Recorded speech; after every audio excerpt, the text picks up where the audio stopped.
A verdict of obedience on a disobedient Muslim wife. It is a love story that was written in English and translated into Arabic by Dr. A. Ahmed. Copyright, all rights are reserved. All characters in this book are fictitious and any resemblance to real people, living or dead, is purely coincidental. This is a continuation of the narration of the aforementioned story, which is about 3 Muslim girls who were subjected to gross injustice, severe violence, and abhorrent persecution by Muslim men, the religious imams or leaders, the judges of the Sharia court, and police officers in the Islamic community and the religion of Islam and its hostile and destructive teachings of women's rights, which are represented in polygamy, beating of women, female genital mutilation, and lack of equality between males and females in inheritance, testimony in court, marriage, divorce, male guardianship over women, wearing the hijab and niqab, and so on and so forth. They are Intisar, Firdaus, and Mona. Chapter 6. The newly married lovers go on their honeymoon in capital city. Lovers in Gudarif city suffer from many kinds of persecution from their parents and supporters of anti-love who hate romance. This is nothing serious compared to the many issues they face when they have to meet in private. To overcome such problems, some of them will meet in isolated areas. This is because there are no open entertainment places for lovers. Some lovers took the risk of meeting each other on football fields at night. These stadiums are usually far from residential areas. It has 2 types of visitors, day visitors and night visitors. Previous visitors used the sports grounds for soccer training, while other visitors came there to drink alcohol and smoke shisha. The most common type of smoking is called bango, which is Sudanese marijuana. When the visitors at night become completely intoxicated and drugged, the innocent lovers who fall for it will be in big trouble. Many mishaps occurred when these innocent lovers and antisocial elements encountered each other in those isolated places. Just a year ago, a friend was brutally beaten and his girlfriend was brutally gang-raped by those night visitors. Since then, no lovers have ventured to meet each other in those dangerous places. This is not the case in other cities. For example, in the city of Kassala, which is only 225 kilometers from the city of Gudarif, lovers enjoy a lot of freedom. It is common in that city to see lovers holding hands and walking along the bank of the Gash River. Although Kassala lovers enjoyed this freedom, they still envied the lovers in Khartoum city. Because they heard in the capital city that lovers meet freely on the bank of the Nile and in night restaurants and enjoy complete privacy. Meanwhile, Sami and Intisar are disappointed by the fierce opposition and lack of privacy they face in their city.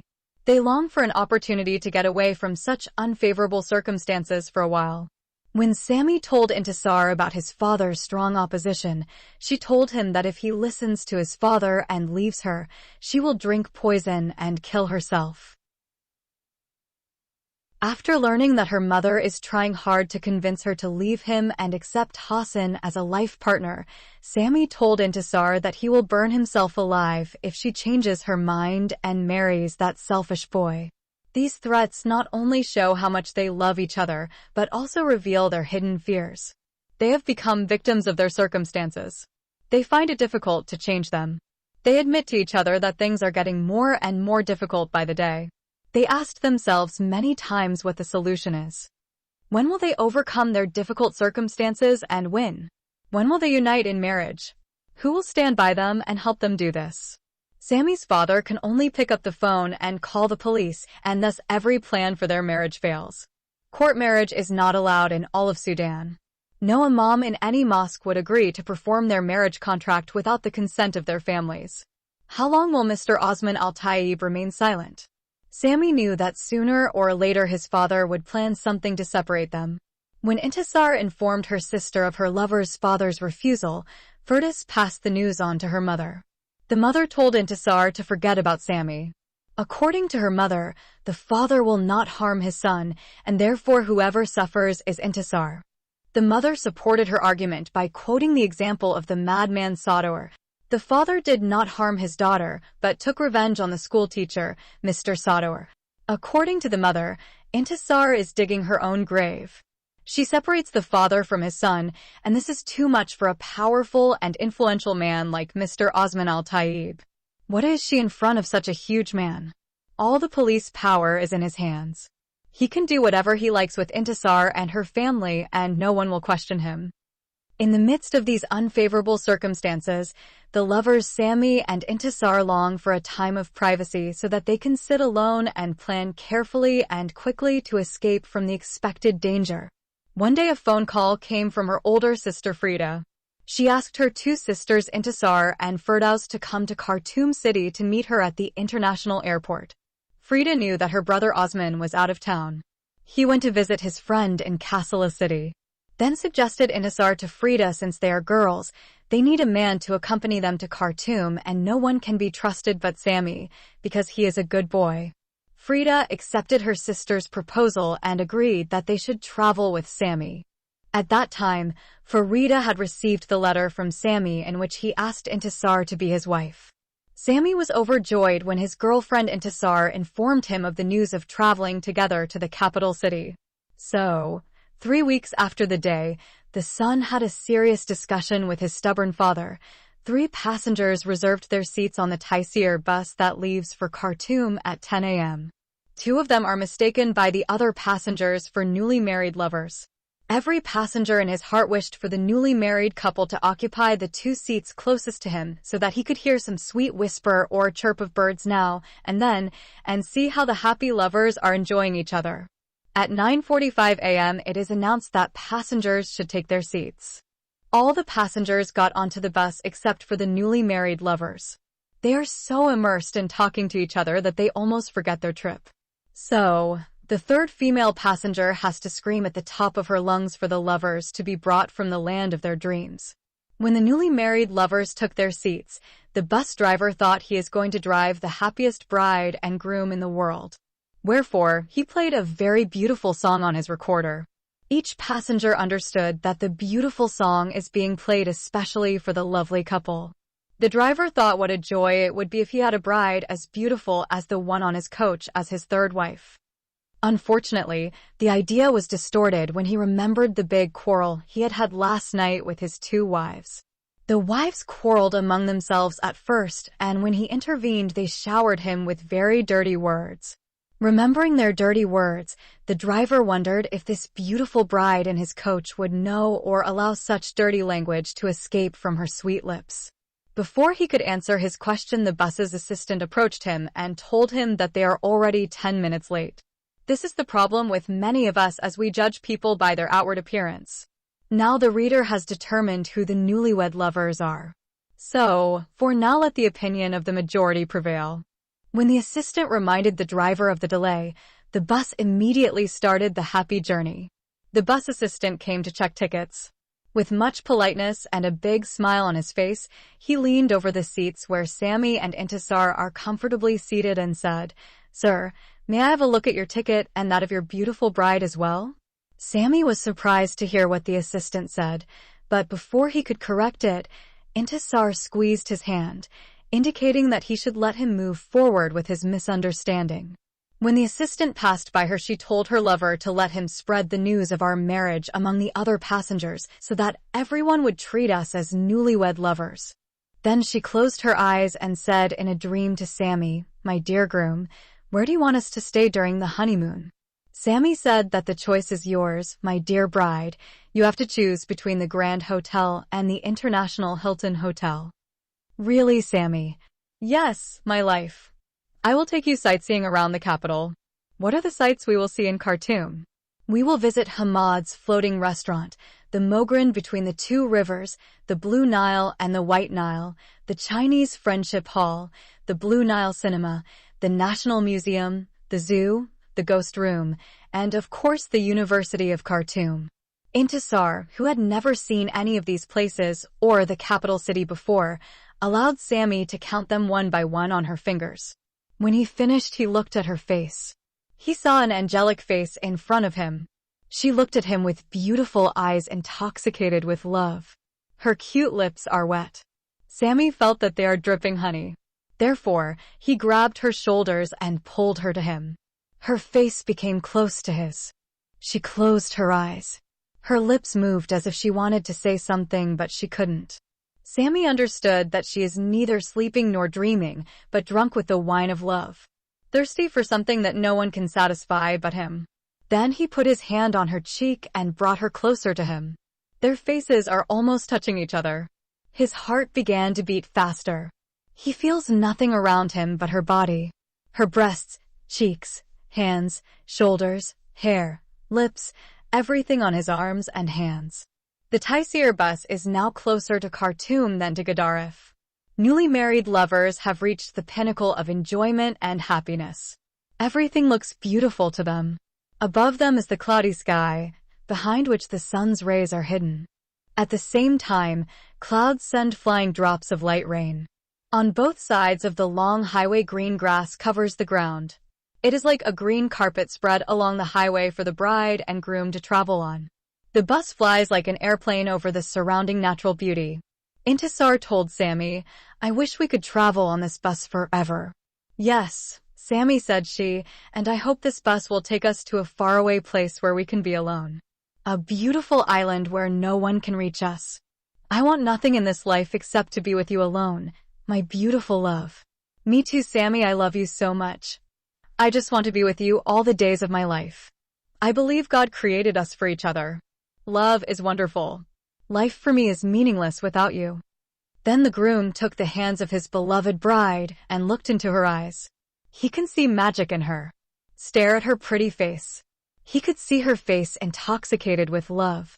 He whispered in her ear, "Let us make a vow, and let this wonderful day be a witness, and let us confirm it with our lips.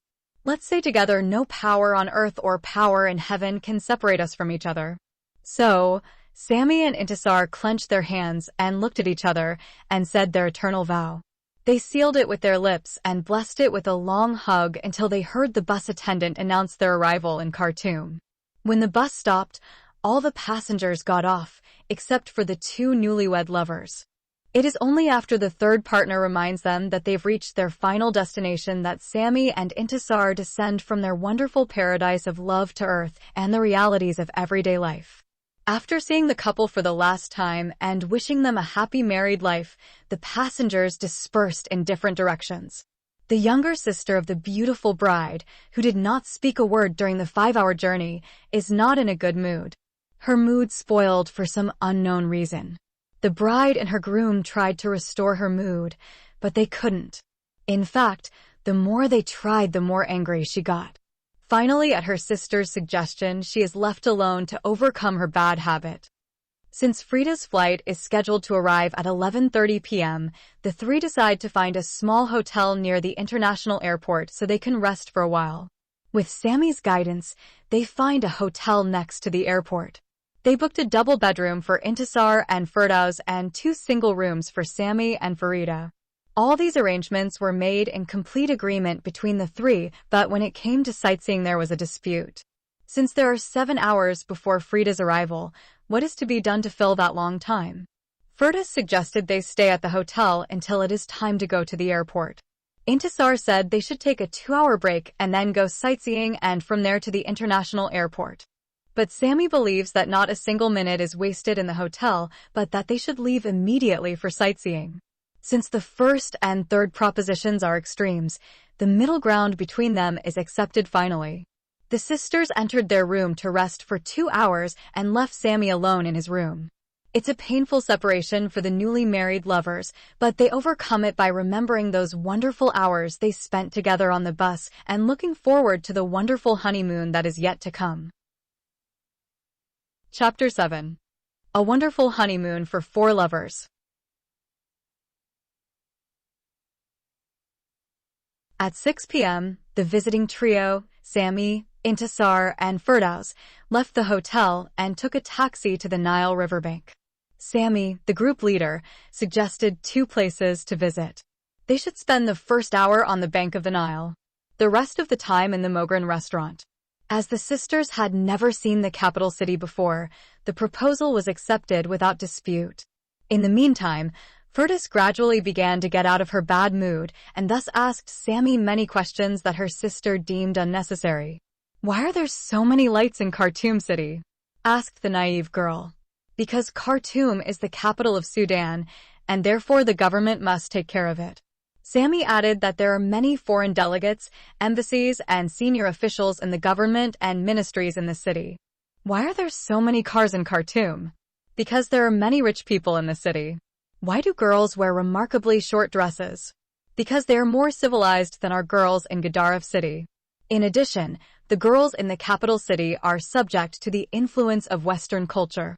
Why are so many girls allowed out of their homes without their husbands or fathers? Because many of them are adults and can take care of themselves. Also, most men here don't bother single girls or women who go out unaccompanied. Why do girls hold boys' hands and walk the streets shamelessly? Before her friend Sammy could answer the bold question above, Intisar shouted at her sister, "Please, Firdos, stop asking these silly questions."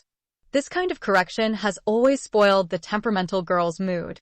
So, she fell again into a trance of her rage, and when the taxi reached the riverbank she sat on a bench far from where Sammy and Intisar are seated. Even so, the pretty bride can't sit on a bench for 2 minutes together. She is overjoyed when her eyes saw the wonderful sight. She told her handsome groom that she wished she could be like a nightingale with 2 wings to fly over this wonderful place and enjoy the natural beauty around. The happy bride excitedly shouted to her good-looking groom, "My dear, look at the beautiful moon. Watch its reflection in the river water. There are more than 1,000 bright lights in this place. Look at sailing boats. Sammy, please take us into a boat so we can sail along the riverbank. Lovers are sitting together everywhere. This place is like a lover's paradise. Look at that beautiful island over there. Come, Sammy, let's cross the river and go to that wonderful island. We will stay there forever." Her lover understood that his beloved is behaving like a bird that has been caged for too long, and today she has been released. Everything seemed great to her. Accordingly, he left her to express her joy and wonder. After some time, she felt exhausted and fell near him. When he looked at her, he saw that she is full of excitement and beauty. Her pretty face shines like a beacon. "Do you know, Intisar," her boyfriend whispered in her ear, "if I collect all the beauty of this place it can't equal yours? You are the wonder of wonders. You are brighter than all these lights. The moon might envy your beauty if it has eyes and sees you. Girls and their lovers will gather around you to see that all their beauty and charm are embedded in you." Sammy's words poured into Intisar's ears like the dew of heaven, penetrating into her body and into her soul. So, her soul spread them in every part of her body. Every part of her sexy body blossomed with beauty. Sammy's eyes stared at her beautiful face for a long time until he no longer felt that she is far from him. He carried her in his arms. She laid her head on his lap and stretched her body on the bench. Sammy brought his face closer to hers. He saw her face like a beacon. She closed her eyes. He kissed her once, twice, and 3 times. Then the 2 lovers became involved in a strong passion by embracing each other and sucking the honey from each other's lips until they became one soul and one body. If the newly married lovers had not been in a public place, they would have consummated their marriage. It is the younger sister Firdaus who once again brings the newlywed lovers from the height of their honeymoon to the surface of the earth. When they realized there is no time left to go to the restaurant, they bought sandwiches from a small food hut and rushed to Khartoum International Airport. The plane arrived as scheduled, but it took an hour to transport Frida's luggage. By 1 a.m. the 2 sisters ran and hugged their beloved sister before she could make it to the waiting hall. Then from the international airport they took 2 taxis to the hotel. At the hotel, the sisters Intisar and Firdaus realized that their sister Farida is tired, so they decided to postpone their conversation with her until the morning. By 2:30 a.m. everyone is asleep. The next day, the 2 sisters spent an hour before breakfast in a confidential conversation with their older sister in her room. They told her they have 2 serious problems. The first problem she is already aware of is about their sworn enemies, Omar and Badria, and their mother, Haja Sakina. They spread vicious gossip, lies, and slander about them. After that, Intisar, with shy eyes, told Farida about her friendship with the good boy, Sami Osman Al-Taib. But Firdaus revealed the sad part of the love affair between her sister and her lover. That his father strongly opposes friendship, and that her mother supports Hassan Majub al-Hilali's marriage proposal request. Frida told them that she had received Sammy's letter, in which he asked for Intisar's hand in marriage, and she agreed to this engagement. Moreover, she also received a similar request from Hassan, but she rejected it. After the secret talk is over, the four of them met together at the restaurant for breakfast. While they are having breakfast, Frida said that she has many letters and gifts from her friends in Abu Dhabi to present to their relatives in Khartoum, and that it would take 2 days to distribute them. Sammy and Intisar immediately welcomed the idea of spending another 2 days in the capital city. Firdos is not happy about the delay, but Frida convinced her to stay so she can go sightseeing with the fiancé Sammy and his fiancée, Intisar. When the newly married lovers learned that their honeymoon has been extended by 2 days, they took paper and pen and began planning their sightseeing. They made 2 lists.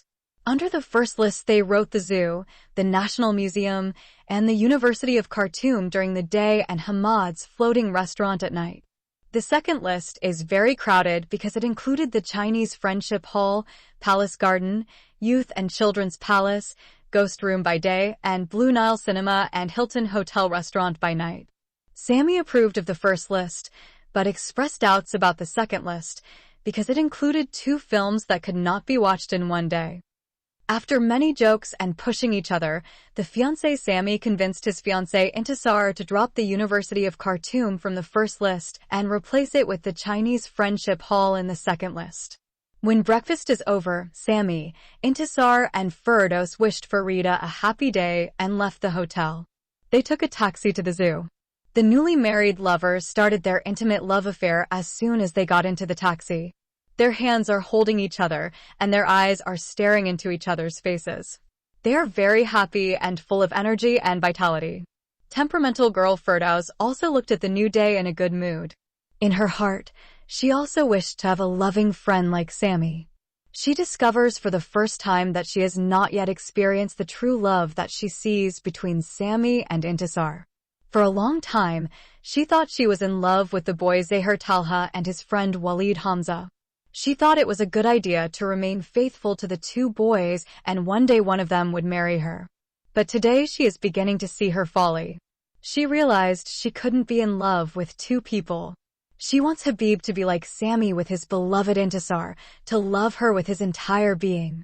It is not his purpose to get married for the sake of sexual pleasure, so when she grows up he leaves her and looks for another girl younger than her to be his second, then third, then 4th wife.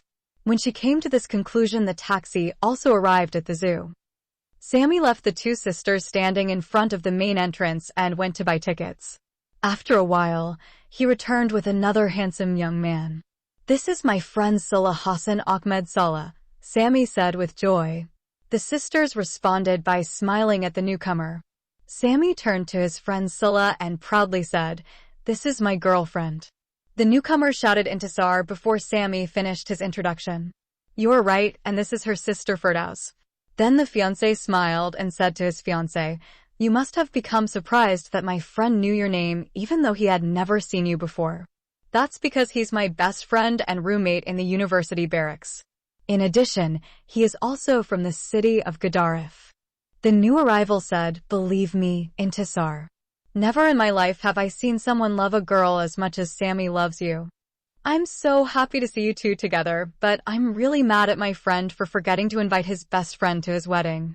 When the newcomer expressed his disappointment at not being invited to the newlywed lovers' wedding, Intisar and Sammy look at each other and break into a fit of laughter. Firdaus also went into laughter. Then Sammy said to his friend Salah, "Weren't you also on the facilitation bus yesterday? You are not the only one who made this mistake, but all the passengers on the bus were under the impression that we are newly married lovers. You 2 are not married yet? We are officially engaged and will be getting married soon. Am I right in my words, my sweet fiancé?" Intisar's cheeks turned red and she looked down, so Sammy had to change the subject. "By the way, Salah completed his graduation at the same time as me and is now a big lawyer. He is also from Gedaref City." All this time, no one cares about the newcomer more than the temperamental girl. She made a quick account of him. Her prediction becomes more promising when she learns that he has just finished college and attended his graduation ceremony. So, she concluded that it is not likely that he is married or about to be. She thought in her mind that since he's handsome and she's pretty too, they would probably become friends. With this expectation, the temperamental girl entered the zoo with a fresh heart. Sammy's sweet fiancé is delighted to visit the zoo for the first time in her life. She would make jokes and talk to each animal. Sammy had to pull or push her to move her to the next cage. He looked at his watch and realized half the time had been spent in a few cages. Listen, my dear. If you want to talk to every animal, the honeymoon will be spent in the zoo only. Please, Sammy, let me talk to these two cute monkeys. Hello, Mr. Monkey. How are you, Lady Monkey? Do you love me? Sammy once again had to pull her out of her hand. When they passed the cage of the beautiful monkeys, Intisar stopped her fiancé and asked surprisingly, where are the other two? There are at least 4 or 5 cages in front of us. We must run to catch up with them. They raced quickly until they reached Scylla and Firdaus. Our time at the zoo is over, said Sammy, my friend Scylla. It's time to say goodbye. But if you are free and would like to join us for sightseeing in the capital city, I would be glad if you would join us. In fact, I am free today and tomorrow. This is the reason I came here to find friends. I would be happy to join you guys for a ride around town if the sisters don't mind. Of course, I don't mind if you join our group. Indeed, we lack one companion, Intisar said. The 3 looked at Firdaus and waited for her reply. When she saw everyone looking at her, she blushed and looked down and said softly, I don't mind either. The zoo, National Museum, Chinese Friendship Hall, and floating restaurant are in the same area. One can move from one place to another by walking. Wherefore, the 4 friends walked from the zoo to the museum. They didn't like the museum because there was no fun or romance in it. So, the time was shortened to half an hour. They went from the museum to a nearby restaurant to have lunch. The restaurant is very crowded, hence they had to struggle to get chairs and food. Both Intisar and Firdaus, who had never tasted shish kebab before, said it was the most delicious food they had ever tasted. From the restaurant, they walked to the Chinese Friendship Hall cinema. Inside the hall, they sat 2 by 2. When the movie began, Intisar whispered in Sammy's ear. Have you noticed a change in Firdaus' behavior today? Yes, I noticed that. She is happy and excited. Did you find out the reason for her sudden change? I think she has found a soulmate. Do you think that's it? Yes, but do you see a different reason? Yes, I do, but I will tell you later. The 4 friends found the film remarkably enjoyable as it fulfilled their heart's desires. It is like any other movie featuring a hero and heroine falling in love. They faced many problems caused either by their parents or their enemies. During the 2.5 hours, they fought many battles. In the end, they defeat their opponents and are happily married. Sammy and Intisar saw their problem and found the solution for it. Therefore, they left the movie theater happy and full of hope. From there, they went straight to the Hamad restaurant. Hamad Floating Restaurant is the most attractive place for lovers in the capital city. It is a large floating ship housed near the riverbank. It is wonderfully designed. The chairs are arranged 2 by 2 or 4. Only the red lights are on. Every couple looking for privacy and decent entertainment will not find a suitable place like Hamad Restaurant. When the 4 friends entered, they stood motionless and said in unison, wow. A pretty girl who is one of the waitresses quickly approached them and asked them in a soft voice to take their seats and be silent.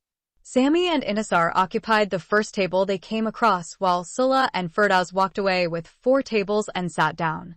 When the beloved girlfriend overcame her surprise, she whispered to her boyfriend and said, "It is quite the land of dreams. I can't believe that such a wonderful place is in Sudan." Me too, my dear. Do you remember the places we used to meet in Gaddarf City? Yes, I remember. On open roads where everyone's eyes were on us. Now we can see the huge difference between the 2 cities. Sammy, do you think that when we get married, we will have a better honeymoon than we do now? Yes, it will be 100 times better honeymoon than the short one. You know, my dear Intisar, when we are married, I will take you around the world to see the 7 wonders of the world. What are the 7 wonders of the world? They are the pyramids of Egypt, the hanging gardens of Babylon in Iraq, the statue of Zeus in Greece, the leaning tower of Pisa in Italy, the Great Wall of China, the Taj Mahal Palace in India, and the Statue of Liberty in America. Indeed, my beloved Sammy, you will take me to all these countries. Yes, I will, and I will prove to you that you are the most wonderful of all those wonders. Since the Mughal Emperor Shah Jahan built the Taj Mahal in memory of his beloved wife Mumtaz Mahal, I will build you another palace in Sudan. Even more beautiful than the one in India. We will live in this palace forever. Yes, we will live in it forever. Please, Sammy, let us stay in this city forever. It is meant for lovers. I don't want to go back to those hostile areas. Everyone in that city hates us. I promise, as soon as we get married, we will move to this wonderful city. I love you, Sammy. I love you too, Anisar. Then the lover waited for his beloved to complete her words, but there are no more words coming out of her sweet lips. Look at her beautiful face. She closed her lovely eyes. He saw the cool breeze playing with her long hair. He put his hand on her hair and started to smooth it out. He could hear her breathing. His hand touched her smooth cheek. He can hear her heartbeat. Keep feeling her cheek. They remained silent during that wonderful moment. He approached her ears and began whispering words of love into her soul. When those words failed to contain his strong love for her, his lips met hers. She responded to him and her soul began to saturate her deep love for him. In that passionate kissing they kept drinking from the fountain of their deep love for a very long time. It's the bride who came out of that wonderful time first. With sleepy eyes and a dreamy head, she asked her groom what time it is. But before he answered her question, he saw that she put her hands on her head and opened her eyes wide in astonishment. Sammy followed her as she stared, and he is surprised to see that the new friends are having a good time kissing too. What to do, Sammy? I think we should take it easy. Just to ignore her without trying to figure out if she's serious or not. Of course, we have to find out, but we have to do it wisely and with love. Also, don't forget that love has no time or condition to start. Do you trust your friend Sulla? I have known Sulla for 4 years. We lived together in the same room at the university barracks. I know him as a respectable and trustworthy person. When he is committed to a cause, he will remain loyal till the end. With your words, I will trust him to be my younger sister's boyfriend. I assure you, Sulla will not disappoint you or deceive your small sister. And he will be the most suitable lover and life partner for your younger sister. When everyone fell asleep that night, Firdaus is left awake alone thinking about her life. She believed in certain unwavering, rigid religious and social principles. These principles made her believe that she is a woman created for one specific purpose: to marry and have children. She must obey her husband and make him happy. If she failed to perform her duties, her husband would divorce her and marry another woman. Therefore, she must be careful not to lose her husband. She must cook his food, wash his clothes, clean his house, and take care of his children. She should also be a source of his sexual pleasure and enjoyment of her body. When she grows up, these religious principles allow him to marry another woman younger than her, the girl who can give him more sexual pleasure than her. Even when she is his wife, it is permissible for him, according to those religious laws, to add a second wife, a third wife, and a fourth wife besides her. She has to compete with the new, younger wives. That she may or may not have sex with him yet. It all depends on the sexual preferences of her husband. If he has no interest in her body, she could do nothing to prevent him from pursuing his young wives and enjoying sex with them. But she must still continue to take care of his children and remain just a wife in name. Then her role as wife ended. If she tried to have a secret lover to have sex with her, she would be considered a prostitute. And if her secret relationship with him is discovered, Islamic law will sentence her to death by stoning because she did it while she was still married to another man. At the same time, her husband would not be convicted even if he had sex with the other 3 women while she was still his legal wife. Her husband's betrayal is called a lawful marriage, while her second relationship is called forbidden treason, which is punishable by stoning to death according to the Islamic law. Moreover, if her polygamous husband kills her in an honor killing because of her secret relationship, he will be given a reduced prison sentence and may get out of prison in less than a year. But today she met someone who renewed her ideas. He changed her understanding of life, taught her the true meaning of love and the purpose of marriage. He told her that she would be his girlfriend and life partner, not just a wife. He will love her when she is young and beautiful, and he will still love and be loyal to her when she is old. When Firdos remembered those beautiful thoughts and promises that Sulla had put in her mind, she knew that a new person was born inside her. Then she went to sleep and had a sweet dream with her new boyfriend, Sulla. Chapter 8. Freeing the temperamental girl from her deception in love. The last day of the imaginary honeymoon started at 10 a.m. at breakfast time. The two sisters Intisar and Firdos told their older sister Farida how they enjoyed sightseeing with Sami. Sulla is not mentioned. Also, the wonderful time they spent with their lovers at Hamad's floating restaurant was deleted, and instead they said they watched an interesting movie at the Chinese Friendship Hall cinema. When breakfast was over, they wished their sister a good day and left with their host. While they are in the taxi, an argument arose between the two intimate lovers.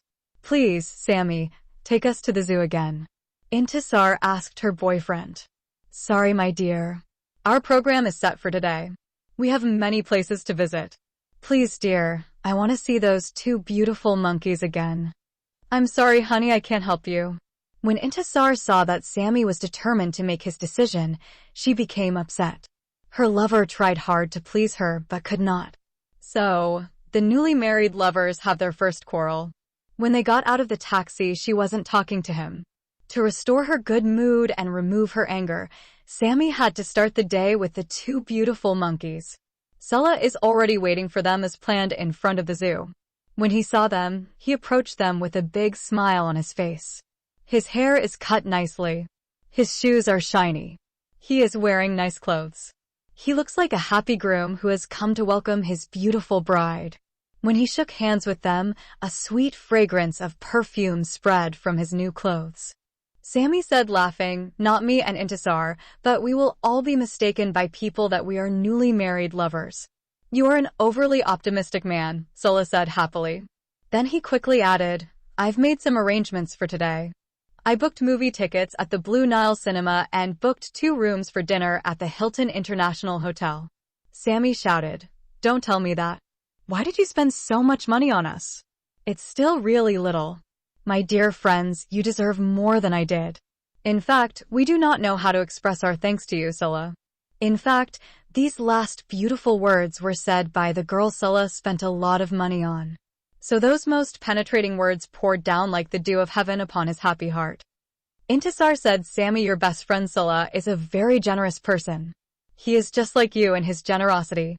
It is difficult to say whether the beautiful bride said these words of appreciation as a thank you to Sami or Sulla, but this statement took her anger away from her handsome boyfriend and reconciled them to each other. When they entered the zoo, she whispered in his ear and said, "I think your friend has fallen in love with the temperamental girl." "No doubt about that," Sami replied happily. "Now I'm sure their friendship is as genuine as ours. So, there is no more spying or meddling in their love affair. Do you think they will have as many problems as we do?" "I do not think so. I know Sulla lost his father when he was just a little boy. He was brought up by his uncle, Haj Abdullah. His uncle is an exceptionally good man. I met him several times and talked to him. He's not the type to force people to do what he likes as my controlling dad. So, nothing to worry about." After this conversation, Sami and Intisar gave Sulla and Firdos complete freedom to walk together, talk to each other, and plan for their future together. Intisar then shifted her interest from human affairs to animal affairs. "Do you know, dear Sami, that the animals in this garden are happier than humans and have more freedom than us?" "What made you say this, my dear Intisar?" "Of course, we are rational beings and therefore understand and enjoy our lives better than dumb animals." "Not at all, my love. There are no rich and poor among animals. They can fall in love with each other, and there are no social barriers separating them. Their parents do not choose their life partners. One animal does not have 2, 3, or 4 wives at the same time as Muslim men are allowed by the Quran to do. They do not divorce their wives as humans often do. Furthermore, They do not force a young female animal to marry an older male animal. While Intisar was comparing happy animals to miserable people, her friend saw her tears falling down her cheeks. He had never seen her cry before. He understood that she felt insecure. Her tears filled his heart with deep sadness. As a result, he felt that she needed not only his love, but his protection as well. He whispered in her ear, saying, "Did you forget our vows so quickly?" She opened her eyes and said, "Not my dear at all." Her tears stopped and a beautiful smile spread on her sweet lips. Sammy is about to kiss her, but she withdraws and reminds him that they are in a public place. It is not yet time for privacy and fun. Still, he pressed her hands and unleashed a strong passion in her heart. She blushed and looked down. "Never think or imagine that in this world there is a force or authority that can separate us," said the lover to his beloved girl. "Our love for one another is stronger than any resistance force." Time will prove the truth of this promise. From the zoo, the four friends went to the American restaurant for lunch. Sulla is the host who brought the menu and then read it out loud so everyone could choose their favorite dish. After that, he looked at Intisar and asked her to choose first. He felt shy and looked down. Then he repeated the same request to her sister. She, too, became embarrassed and changed color. Sulla realized that the sisters have probably never heard of these dishes before. He said to Sammy, "You have to choose for yourself and your girlfriend." "Me and my beloved girlfriend will eat pizza." Sammy said, "We'll eat pizza too." According to their schedule, the four lovers are supposed to spend 1 hour in the American restaurant, but somehow time cheated them, and so they took a few hours to tenderly put morsels of food into each other's mouths. It also took another hour for the dessert to pass from the lovers' spoons to the lips of their loved girlfriends. Despite the delay, none of them noticed or complained about the length of time they spent at the American restaurant. At 5 in the evening, the four friends stood in front of the restaurant, wondering what to do with the remaining hour. They cannot visit the Palace of Youth and Children and the Ghost Room within 1 hour. The list was spoiled by Intisar's request to visit the zoo again and being late at lunchtime. Intisar again asked them to take her to her sweet monkeys in the zoo, but Sammy stood firm against her wish. "How can I let you go again to those animals that caused you to shed tears?" "Please, Sammy, do not speak unfairly against innocent animals. They were not the ones who made me cry, but my fellow human beings who are inferior to them in their way of living, which caused my grief." When she finished her words, her boyfriend again saw tears flowing from her beautiful eyes. Therefore, he approached her and whispered in her ears, "Not only to the zoo, even if you wanted to visit the moon, I will take you there on wings of eagle." When the four friends went to the zoo again, they couldn't walk around because of the heat, so they spent the hour under the shades of the trees. The Blue Nile Cinema is also known as the University of Khartoum Cinema. The second name has many reasons. First of all, the cinema is located near the university residence. Therefore, most of the visitors are university students.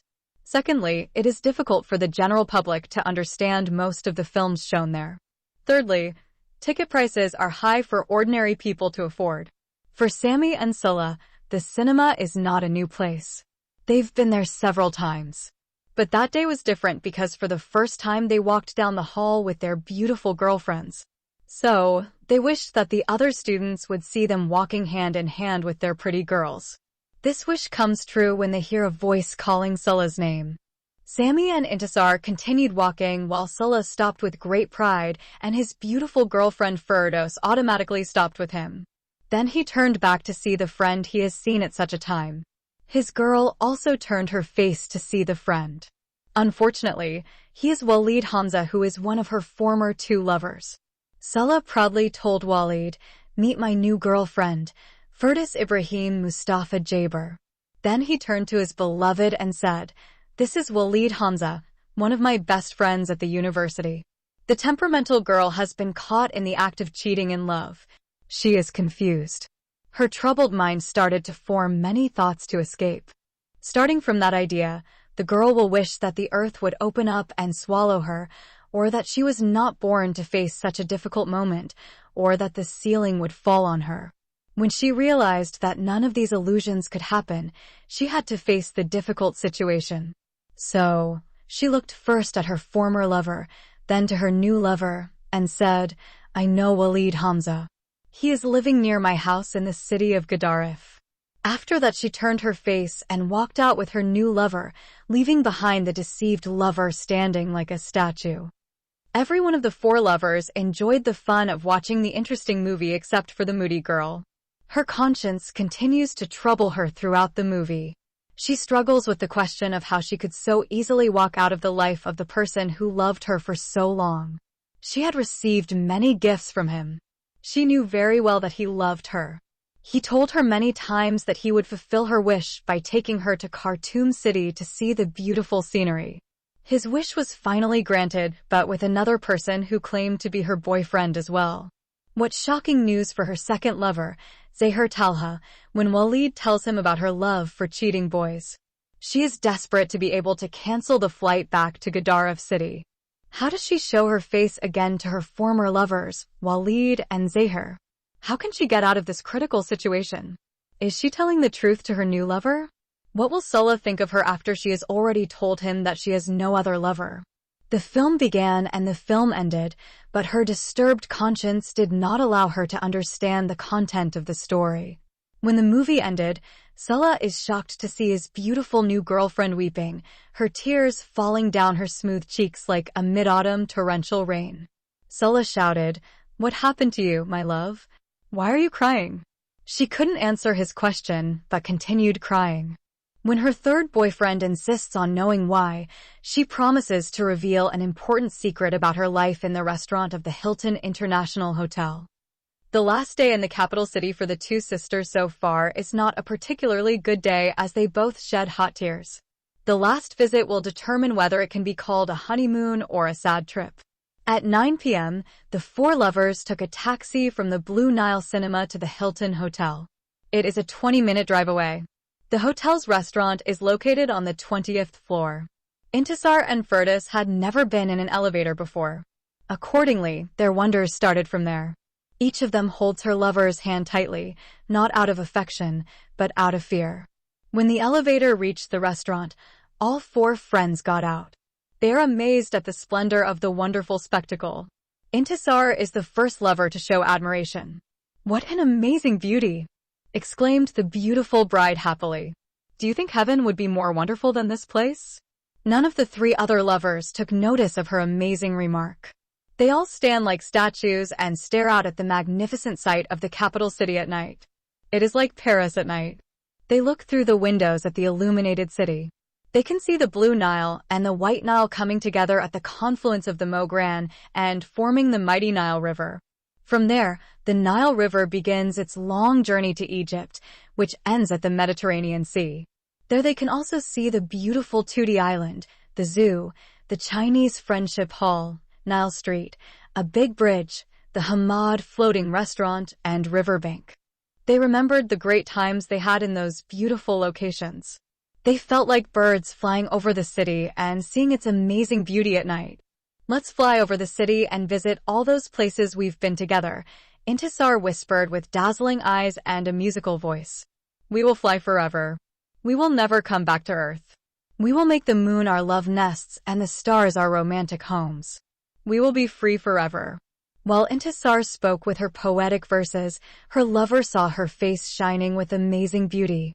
"Therefore," he said, "my sweet girlfriend, you are more beautiful than the moon, the stars, and this wonderful sight. I see the beauty of the whole universe concentrated in you." While the first two lovers gazed at the stunning beauty and expressed their deep love for each other, the second two lovers, Sulla and Firdaus, have already disappeared into their cabin. They are in a hurry to discuss an important secret that caused many tears to fall from the eyes of the temperamental girl. Sulla said, "Now, my love, Firdaus, we are all alone. Please open your heart and tell me what the reason for your bitter crying is." These words encouraged her, so she decided to get rid of the burden she had carried since she met Walid Hamza. But fear gripped her heart when she thought of her new love's reaction to her disturbing secret. "Dear Firdaus, if you keep this secret from me, we cannot build a good friendship. Love built on trust, clarity, and openness will last." Those words forced the temperamental girl to open her mouth and let out the secret of her heart. 2 years ago, Firdaus said quietly as her tears began to fall again. A boy sent me a little message saying he likes me and wants to be my friend. I understand that he loves me. Whenever he came from Khartoum City, he brought me beautiful gifts. He told me several times that there was something he would like me to know, but he never said it to me. I guess he thought I wasn't the right age.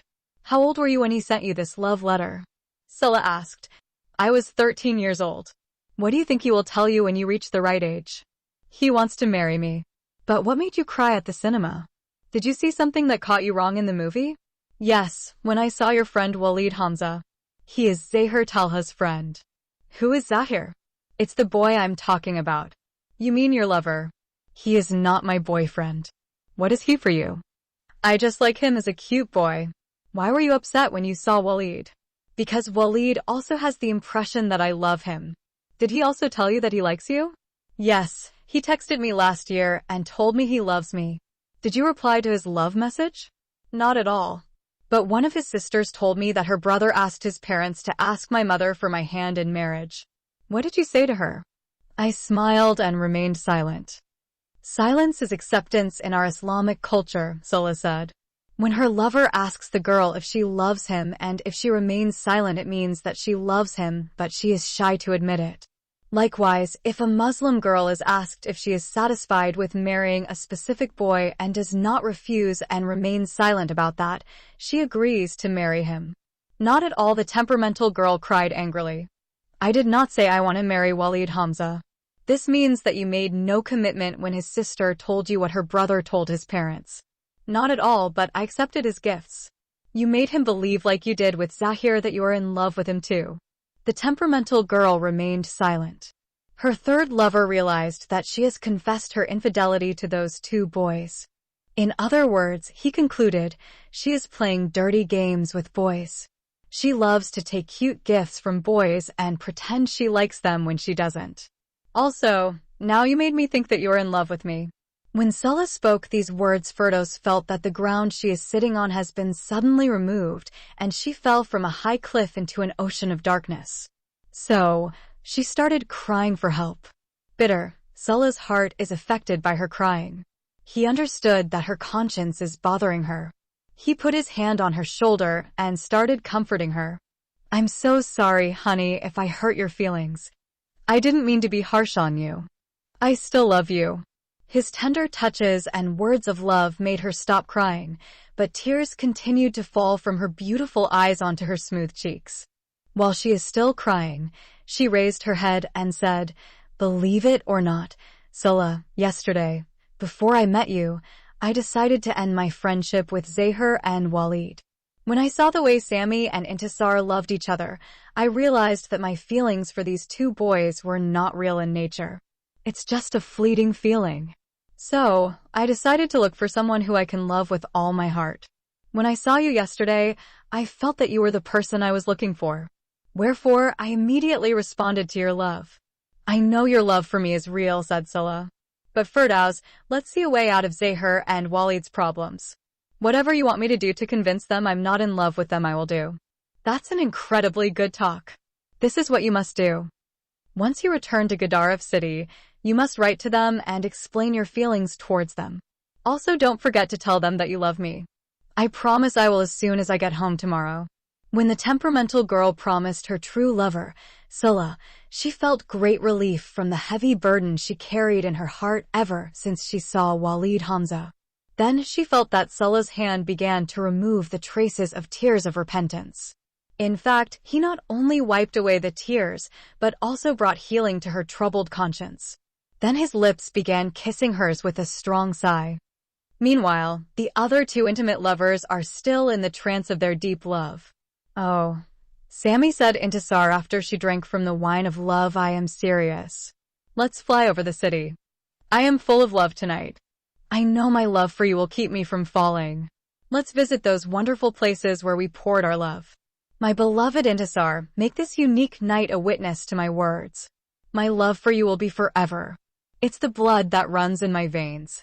It's the breathing that keeps me alive. My love for you, Sammy, has become more than my heart can contain. I want to fly over the city and scream that I love you. When she said those poetic words, she lost her strength and fell into Sammy's hands.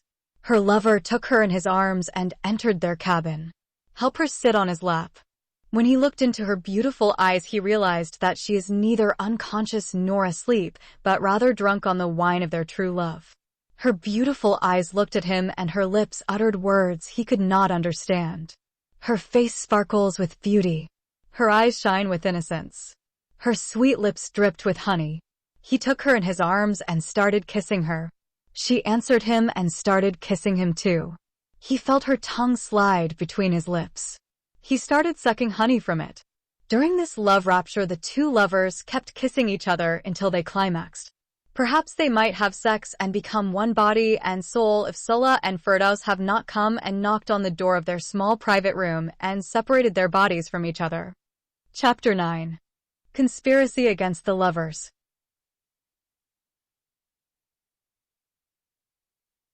At 12 o'clock noon, the Al-Tazir bus started its journey to Al-Ghadarif city.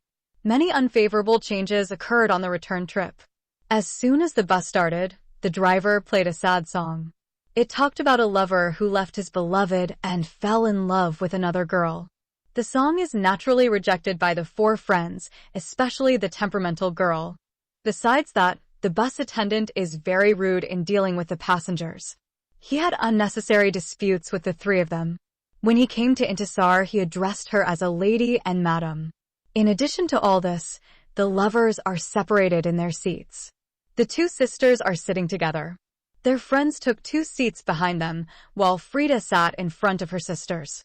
When the bus had run for half an hour, all the passengers fell into a deep sleep. The 4 lovers stayed awake, giving themselves over to imagination and memory. The sisters reminisce about the wonderful time just past, and the friends envision a bright future yet to come. The driver stopped playing the sad song. He's driving crazy fast. The assistant falls asleep and snores loudly. Even the weather sometimes becomes hostile. On that day, the sun spreads unbearable heat. The bus stopped 4 times for police checks. The passengers are angry at the police authorities. How could they force the citizens to line up 4 times in this unbearable heat? But in all those unfavorable circumstances, the lovers continued to rejoice. When the bus had traveled for a few hours, the friends began whispering plans to meet again. First, they decided to meet once a week. Sulla suggested a deserted road he knew for their meeting. The proposal was accepted because there was no alternative.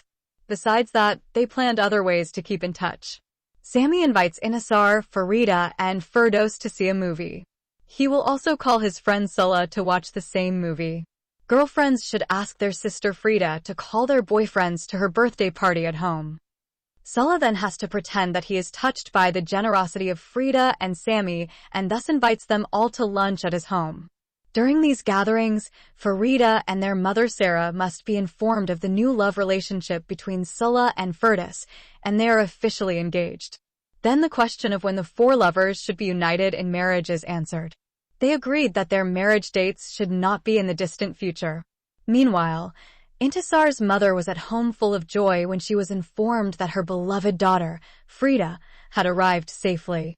On the very day the lovers left Khartoum City, she is busy preparing a great feast for her 3 daughters. She got up early in the morning and started cooking. The hours pass slowly and she never feels tired of or in need of an assistant. She is a sick mother and her back is half bent because of the many years she had spent cooking bread, crumbs, and food at home and selling it in the big market. Those lean years are over and now Frida is the backbone of the house. Wherefore, for the mother, her daughter Frida is not just a girl, but a boy. Her heart's desire is to see her get married and have her own children. While the happy mother is busy cooking, she heard someone knocking on the outside door. The visitor uses a stick to announce his arrival. He bangs on the door like the police. Mother stopped cooking and rushed to the outer door. Since she isn't expecting a visitor, and the way the knocker announced his arrival is uncivilized, she decided to look through the secret keyhole before asking who is there. Through a small hole, the mother saw the face of the rejected lover, Hassan Majub al-Hilali. He is also a handsome boy and is slightly above average height. Although his face did not reveal the purpose of his coming, the mother jumped to the conclusion that he has come to ask for Intisar's hand in marriage. The mother heard about his marriage proposal from her daughter, Firdaus, but it did not go as far as to attend in person. Intisar told her mother that she rejected Hassan's proposal, which was passed on to her by many of her girlfriends. Even Frida supported the refusal of Intisar. However, the mother is still interested in the request and eagerly awaits Farida's arrival so that she can accept her consent and persuade Intisar to accept Hassan.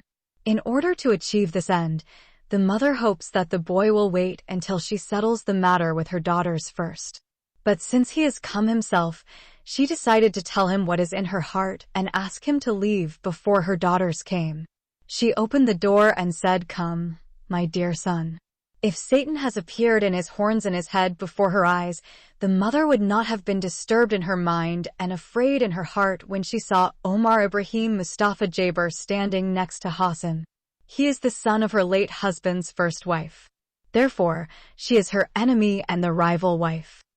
The mother's friendly smile died instantly and her face became extremely hostile. She is about to yell at Omar and close the door. Before she could do so, the two unexpected visitors entered. For some time, the mother tends to go out and leave her house before the visitors enter.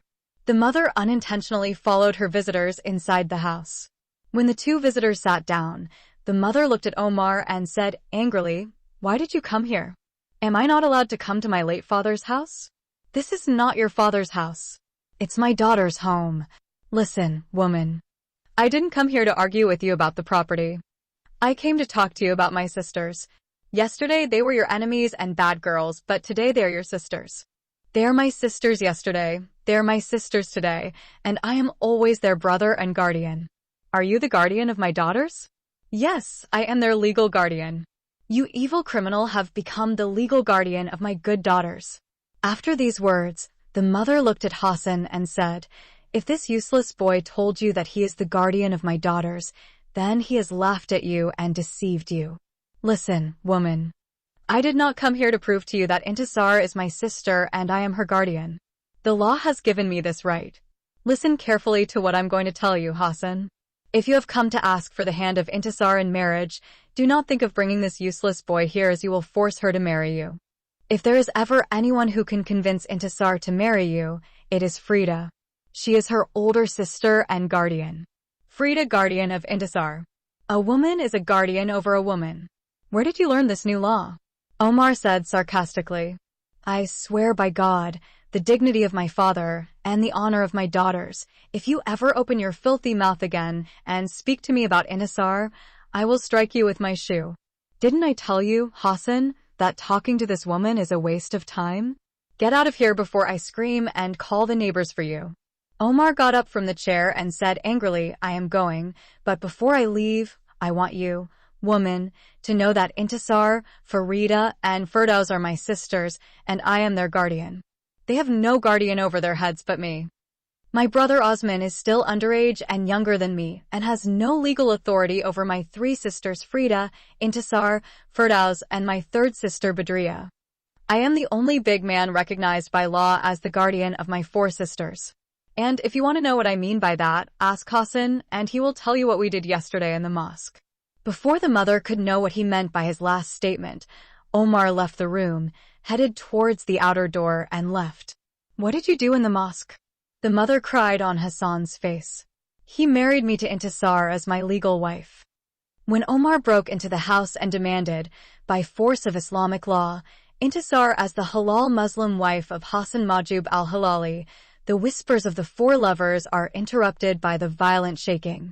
By this time the bus came out of the smooth highway and entered the rough road of Gadaref city. The violent jerking and shaking caused the assistant and the passengers to wake up from their slumber. Each passenger thanked God and congratulated his neighbor for their safe arrival from that dangerous journey.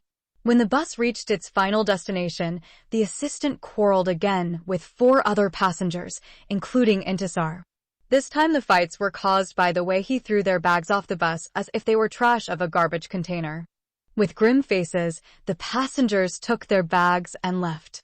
Some of them cursed the assistant, the driver. And, even the police authorities before they left. Friends also became happy to leave that bus and its impudent assistant. Sulla and Sammy insisted on accompanying the three sisters to their home and helping them unload their heavy bags. Frida, Intisar, and Firdaus took the first taxi and left. Sammy and Sulla followed them in the next taxi. The two young sisters began to argue about who will go first and inform their mother of their older sister's safe arrival. The argument turned into the two harassing each other. Frida told them to please stop naughty girls fighting in front of the older sister.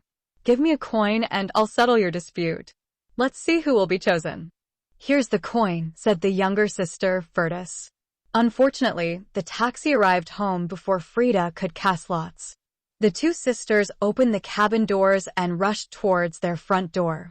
It's a happy moment for Frida to see her sisters racing against each other. My mother yelled at the two sisters in unison. While they are screaming, their hands are banging on the outer door. They heard their mother's voice saying, "I'm coming."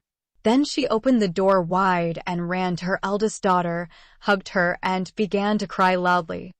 My daughter Frida, you have come at the right time. You know, my beloved daughter, after the death of your father Ibrahim, we have no one to stand by us and protect us from our enemies but you. When the mother said those words, she started crying again. Her other daughters went to her and started crying too. My daughter Frida, our enemies have taken advantage of your absence and have done us much evil. They falsely accused us. They cursed your name and the names of your innocent sisters. Yet we endured it all and did not take revenge on them. We left them to be punished by God. Frida said, I know everything that those people did. My mother, my two sisters told me everything. You know I trust my sisters. No one can harm them as long as I'm alive. I know that, my daughter. You are their sole helper and guardian. You will fill the mouths of their enemies with dust and ashes. And again, the mother began to cry. Mom, aren't you happy to see me again? Why do you cry all the time? Rejoice and be glad that I have come to spend 2 weeks with you. My daughter, I am waiting for the time to see you at home with your husband and children. Your marriage is the desire of my heart. For many years I have waited for the day when you will be rewarded for what you have done to your sisters. Today is the day when I am supposed to rejoice and be happy, but our enemy has turned this great day into sorrow. He broke my heart, but God breaks his heart and turns all his days and the days of his mother Sakina and sister Badriya into grief. When the mother spoke these words, Farida, Intisar, and Firdaus rose to their feet and opened their eyes and mouths in fear. They understand that their mother is about to tell them about an evil done by their half-brother Omar. Sammy and Sulla also stood and waited to hear the sad news. Then Farida walked and sat in front of her mother and said angrily, Tell us, mother, what did Omar do? Don't hide anything from us. Before the mother could spread the sad news, she looked at Sammy and Sulla. Apart from Sammy, he has become a member of our family. He is now the fiancé of Intisar, and this is Sulla, his best friend. Today Omar came to me and brought Hassan bin Majub al-Hilali with him. He asked me about Intisar. I understood what was in his heart. Then I looked at Hassan and said to him, If you want to win my daughter Intisar as a wife, Omar is not her guardian. You have gone to the wrong person. Wait, Frida, she is the only person who can marry my daughter to you. When I told him this, he answered me angrily and said that he had already written a letter to Frida and asked for Intisar's hand in marriage. He said that you wrote in your reply that Intisar is free to choose her life partner, and since she told you no, this is the end of the matter. I told him Frida is to blame for her response, and yet she is the only guardian that Intisar has. Wait a day or two until she comes back from Abu Dhabi, and I'll talk to her about your marriage proposal. I also told him I know you are from a good family. But please don't bring us this lifetime criminal again. And when I said that, Omar opened his mouth that smelled of liquor and said angrily, What I want to do is what I did yesterday in the mosque. I gave my sister Intisar in a lawful Islamic marriage to Hassan Majub al-Hilali. Therefore, she is no longer under your control or Frida's power because she became this man's wife. When the mother finished narrating her conversation with Omar and Hassan, everyone is shocked. Frida rose to her feet and angrily said, How could such an evil plot be committed against my sister Intisar while I am alive? Could an evil person like the criminal Omar sell my sister as if she is his father's property? While Frida was speaking, the lover Sammy went to his beloved fiancée and hugged her tightly. His whole body is trembling and is sweating from head to feet. His face is also filled with anger. He looked at the others and said with much firmness and anger that no power in heaven or power in the whole world can separate me from Intisar, because she gave me her life and I sold my life to her. With every word he said, he tightened his grip on his beloved girlfriend. But she did not hear a single word of what he said. Her mind went blank once she found out she is a married woman. When she no longer responded to his words, he looked at her face. He saw that her face had become lifeless. He started shaking her body and shouting in her ears, "Intisar, please don't go and leave me. Nobody can take you from me." However, his beloved did not respond to his vibration and words. Therefore, he is passed out too. Both lovers collapsed to the floor. Intisar's body over Sammy's body. The mother Sarah also lost consciousness when she saw her daughter Intisar collapse. Sulla is the first to overcome the shock. When he saw the two lovers collapsing and falling to the ground, he grabbed Fertus's hand and shouted in her ears, "Where is your phone? We must contact the doctor." The moody girl shouted angrily that the police should be called to arrest the criminal Omar. Sulla grabbed her hand and took her out of the room before she collapsed too. The angry girl runs with her lover, not knowing if he will take her to call the doctor or the police, or even run away with her before someone else marries her too. When they went out, he stopped her and shouted again, "Where's your phone kept?" She took him in two wrong directions before she could show him the right one. Sulla snatched the phone and called the number of the first doctor that came to his mind. Then he put down the phone and grabbed his girlfriend's hand again and led her out of that room. Then he said, "Go to the kitchen and bring me a jug full of cold water." The temperamental girl ran towards the kitchen while her lover returned to the room. He found Frida managed to pick up her mother and put her to bed.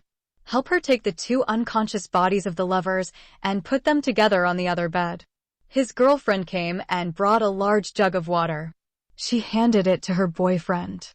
Sulla poured some cold water first on the mother's face, then on Sammy and Intisar's. Only the mother responded and opened her eyes. At that time, they heard heavy knocking on the outer door. Sulla went out and came back with the doctor. "How did that happen?" The doctor asked, "Please tell me in a few words." A plot has been hatched by their enemies to separate them from each other, and they could not bear the shocking news that the girl is married another man without her consent. The doctor did not ask any more questions. He started working right away.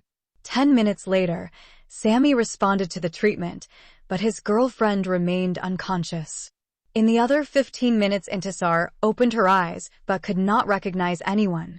So, the doctor took Farida and Sulla out of the room and told them that she has most likely lost her memory. Then he gave Intisar and Sammy some pills and injections and he went. Heavy doses caused the two lovers to fall into a deep sleep. Then Farida, Firdaus, their mother, and Sulla took chairs and sat on the balcony of the house and began to discuss this serious matter. "Whom do you blame for this evil plot, mother?" Frida asked. "Of course, the criminal Omar, his evil mother Sakina, and his immoral sister Badriya." Firdaus said, "I think Hassan paid Omar a lot of money." "No doubt about it." Frida said that the dirty man agreed to sell his sister for the money. "We should hand him over to the police if he comes here again," Firdaus said. "Now tell me, my mother, what is the name of the imam who concluded the marriage contract?" "Of course, Maulana Sheikh Marzouk?" Firdaus said. "Yes, he did it. Hassan Majub al-Hilali showed me the marriage contract with the name of Maulana Sheikh Marzouk and the signature on it," said the mother. "What kind of religious leader is he?" Frida said he should have inquired first about the girl's true guardian before marrying her to any man.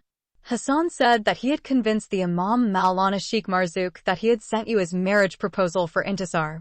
The mother replied, "He showed him the letter you sent him. Why didn't he wait until I came and revealed the reason for my refusal? I had already accepted Sammy's engagement to Intisar. My daughter Farida, who sent his message first, Hassan or Sammy?" "Of course, Hassan, but before I received his letter, Intisar told me that she refused his love and proposal because she wanted to continue her studies. He is not entirely satisfied with her response. He said that she did not tell him yes or no, but that she wanted to continue her studies. Of course, I had written to him very plainly and told him that since she had rejected your engagement, that was the end of it. His letter revealed that he wanted me to force her to accept him by hook or by crook as her future husband. Can I participate in this discussion? Scylla asked. Frida said, yes, of course you are welcome to join us. Since Hassan understood that Intisar rejected him and Farida supported her refusal, why did he go to her older brother Omar? Why didn't he go to him before writing to her older sister Frida? Besides, do you think that Hassan and Omar alone planned such a sinister plot? Scylla asked. The only person who might care about separating Sammy from Intisar is Mr. Osman al-Tayyib. But I suspect that the rich man has a hand in this evil conspiracy. How did he know that Omar is Intisar's older brother and sworn enemy? And how did he know that Hassan is interested in Intisar?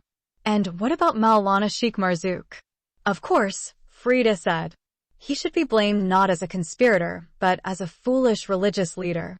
How can he sit in the mosque and marry girls without trying to find out the motives of those interested?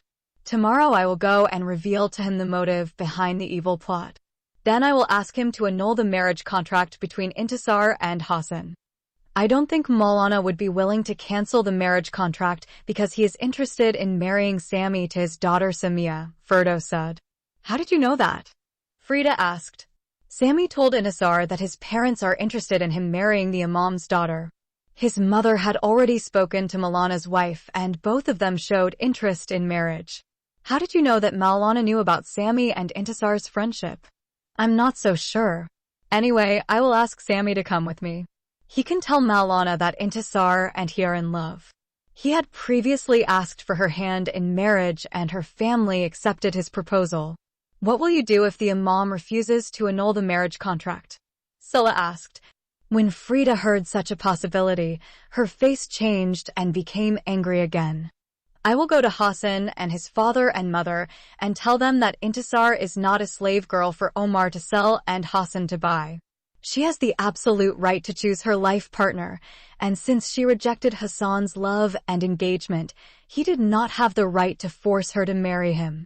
Ferda said, I don't think Hassan will listen to you, because he is madly in love with Intisar. This is not love, Frida exclaimed. This is pure selfishness. If he refuses to concede the illegal marriage contract, I will go to the evil slave trader Omar. Her mother said, I don't think the evil one will let you into his house. In that case, I will go to the law. I will hire a great lawyer. I am willing to spend all the money I saved defending the rights of my two sisters Intisar and Ferdas. I am their sole guardian and protector. My dear daughter, Frida, I know you love your sisters. I also know that you have sacrificed a lot for their happiness. Now you have a good job in Abu Dhabi. Why do you want to leave your job and run after the courts and lawyers? What do you want me to do, mother? Do you want me to close my eyes and close my ears and let that selfish man Hassan take my sister Intisar by force? She may have to commit suicide or run away from home. Then I go back to the Gulf country as if I don't love her. My beloved daughter Frida, I did not say that you should do that. Please listen carefully to my advice and then speak up. Intisar is my daughter, and no mother wants evil to happen to her child. My advice is this. First of all, I learned that Sammy's father does not accept the love relationship between his son and our daughter because we are poor and he is rich. He had already severely warned his son not to become attached to her. This means that he is serious about separating them from each other. He is a rich and influential man and all police power is in his hands. Who knows whether or not he really has his hand in this sinister plot of Omar. My first piece of advice is to persuade Intisar to stop continuing her friendship with that rich man's son. Secondly, we all agree that Hassan's way of using bad guy Omar to get Intisar as a wife is wrong. But one thing I am sure of is that he has a deep love for her. So, he must do everything in his power to make her a happy wife. A Sudanese proverb says, it is better for a girl to marry the man who chases her than the man she pursues. Often Hassan asked for Intisar's hand in marriage. This shows how much he loves her and wants her to be his wife. Even by using Omar, he showed us that he loves her and wants her by all means. I think he wouldn't have gone to Omar if he didn't know that Intisar is in love with the rich man's son. Of course, because he loves her, he couldn't bear to see her do something wrong. Moreover, we all know that a rich boy like Sammy will eventually make a poor girl like Intisar pregnant with an illegitimate child and withdraw himself and deny the whole love affair. Who knows what our daughter actually did with that rich boy? And only God knows. I would not be surprised if I learned that he previously committed adultery with our virgin daughter, took away her virginity, and impregnated her with a haram son or a haram daughter. I worship and ask in my daily 5 prayers of God Almighty and our blessed Prophet Muhammad that nothing like this abominable scandal has happened to our honorable daughter Intisar. Before it's too late, my dear daughter Frida, open your ears wide and listen carefully to your loving mother's wise advice. My advice to you, my beloved daughter, is to convince your dear sister Intisar that her love affair with the rich son Sammy is not likely to work in her favor. When her eyes are open to the truth, you can go to Hassan and his father and mother. You must tell them that by going to Omar they have done something terribly wrong. Wherefore, if they accept their mistake and are ready to apologize to Intisar and her family, we can convince our daughter to marry Hassan of her own free will and not by force. When the mother Sarah has finished her advice, there is a complete silence in the house, as if someone has suddenly died. Everyone looked at Frida to see how far she had taken her mother's advice. The older daughter said, "Do you know, Mama, everything you said came from your heart and not from your mind, and that is why it seemed to me so selfish and nonsense. You spoke in the interest of your daughter Intisar and forgot to include her fiancé Sammy. He proved to us today that he is true in his love and therefore cannot live without his fiancée. Such a good boy like him will not betray his girlfriend, make her pregnant before marriage, abandon her, and then go to another girl to marry her. So, if I have to follow your advice and force Intisar to leave him, what will happen to him? He will go crazy, commit suicide, or ruin his life by drinking alcohol. In addition, we saw what happened to Intisar when she heard Omar and Hassan plotting against her. She lost her memory, and who knows if she will get it back or not. She may kill herself or run away from home and go live with Sammy without marriage. Otherwise, she may kill Hassan if he attempts to rape her or force her to live with him against her will. Many other unforeseen evils may happen to the lovers Intisar and Sammy if we try to forcibly separate them. Therefore, I will not allow such evil people like Omar and Hassan to destroy the lives of my beloved sister Intisar and her lover, Sammy." Firdas said, "I will also stand with you, my sister Farida, until I see my sister Intisar marries her fiancé, Sammy. Salah said that I too, as a recognized lawyer, am ready to stand by you and fight those evil people and prove before the court that the so-called marriage contract between Intisar and Hassan is nothing but an evil plot." When the mother realized that her advice has been rejected and that everyone supported Frida, she got up and went to her room to sleep. However, the morning of the next day proved the doctor wrong when Intisar regained her memory. When the lovers woke up from their sleep, they found the others sitting silently waiting for them. Then Farida told them briefly about her plan to visit the house of the imam of the largest mosque Maulana Sheikh Marzouk.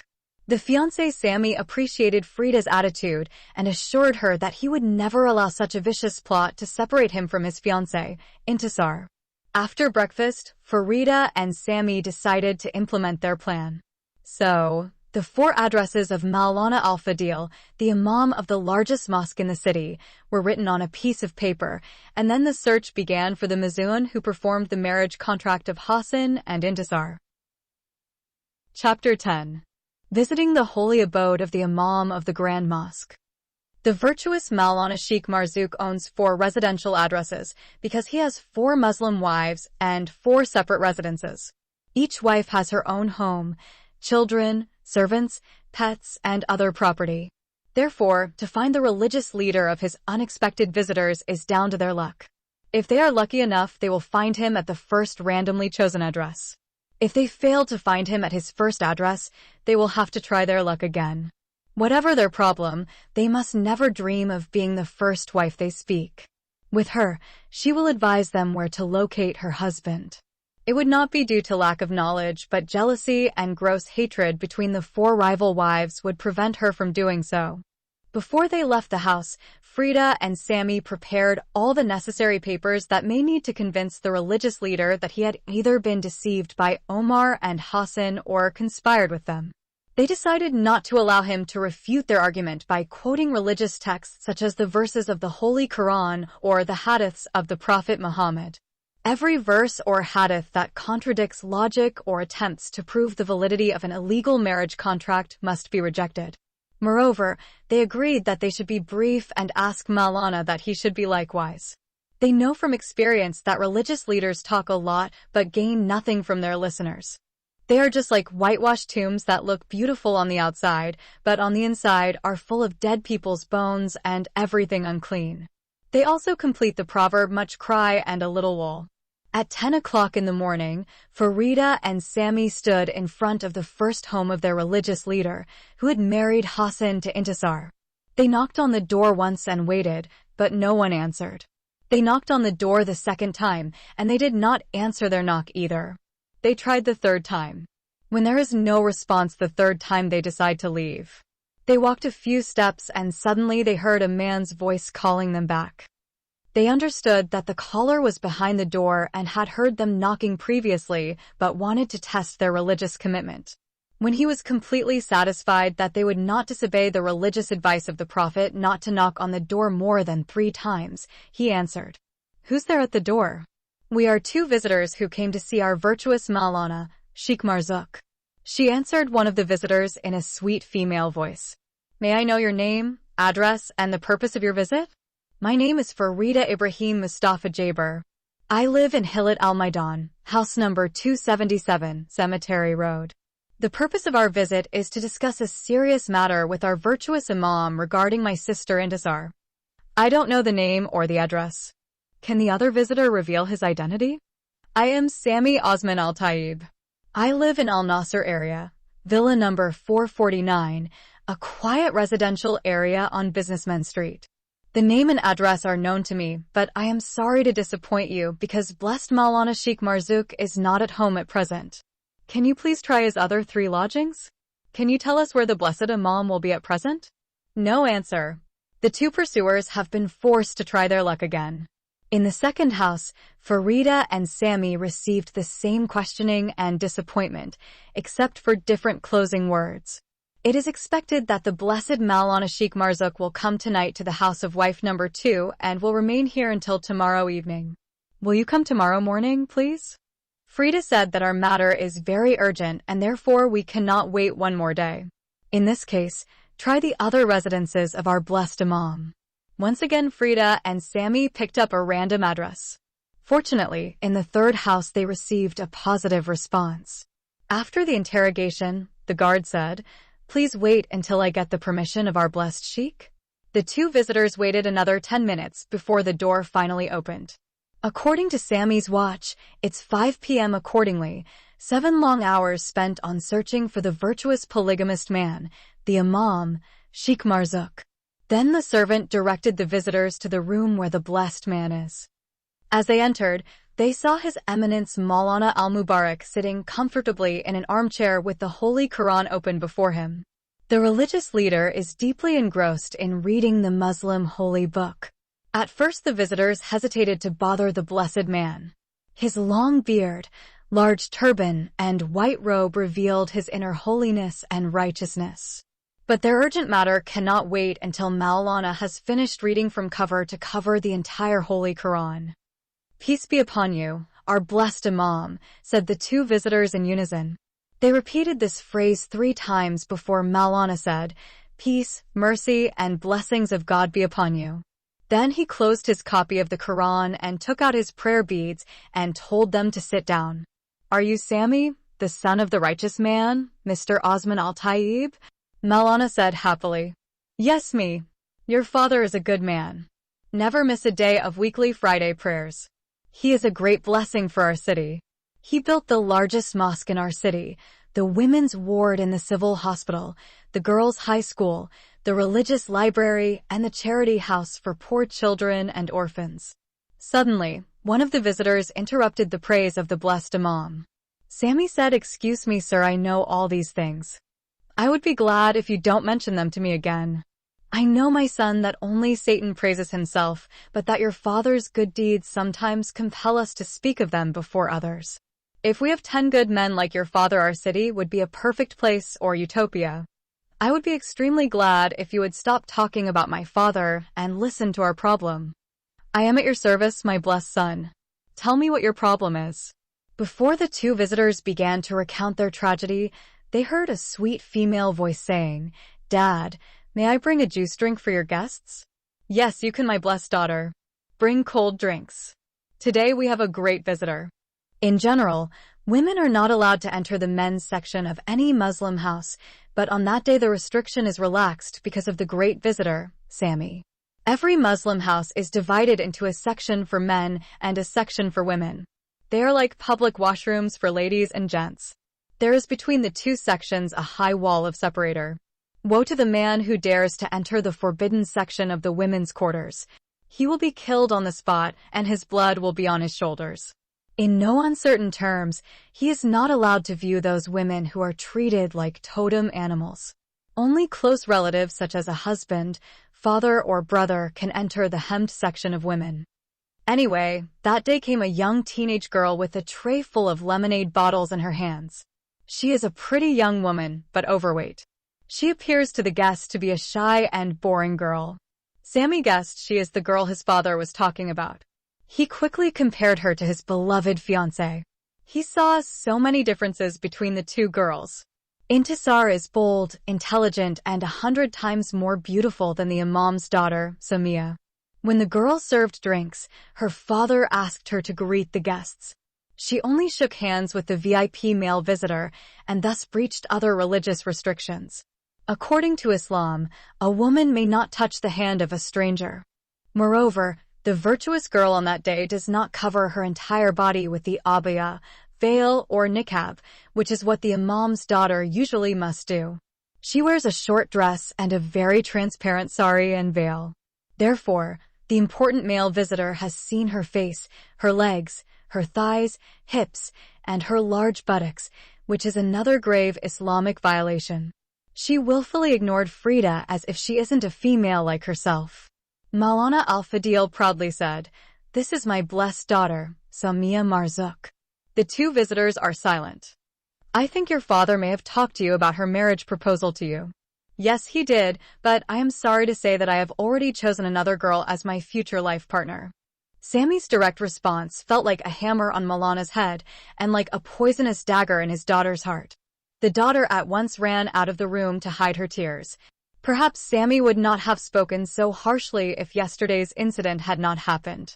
Believing that the Imam of the mosque had a hand in the sinister plot, the lover felt justified in avenging his grievous wound and violating his fiancée's right to choose her life partner. The profound impact of Sammy's words made Maulana suddenly harsh and rude in his speech as well. There is complete silence for a while. Frida said, "Well, can we talk now about our problem?" "What problem are you talking about?" Maulana shouted angrily. "We have come to tell you that some bad guys have deceived you in the city. That is why you conducted my sister's marriage contract illegally with a man without her knowledge, consent, or presence. So, we want you to scrutinize the whole thing and see how they deceived you, and when you are convinced you must annul the illegal marriage contract." "What kind of marriage contract are you talking about, and who are the people?" "The alleged guardian of my sister is Omar Ibrahim Mustafa Jaber. My sister's name is Intisar Ibrahim Mustafa Jaber. The man who functioned as a pseudo-husband is called Hassan Majub al-Hilali." "When did this marriage take place?" "Not sure of the exact date, but most likely a few days ago." Then the virtuous Imam took out his marriage record from a drawer on a table near him and began to read it silently. After reading, he raised his eyes and said seriously, "What is wrong with this marriage contract?" The bride's guardian was present. The husband was present. Witnesses were present.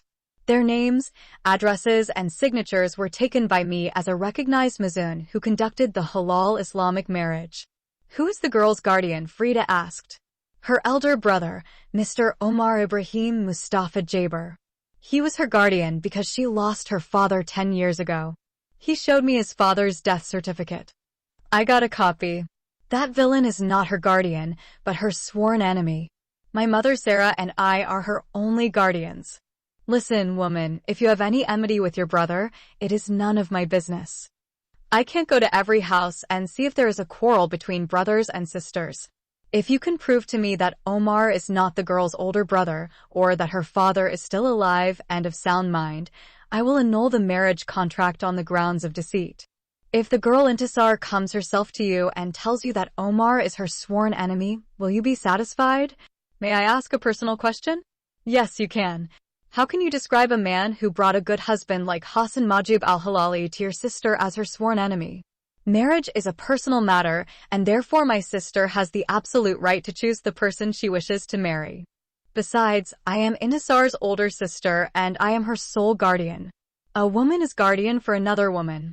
There is no such thing in the law of the Book of God, the Holy Quran, and the hadiths of his gracious messenger Muhammad. May God bless him and grant him peace.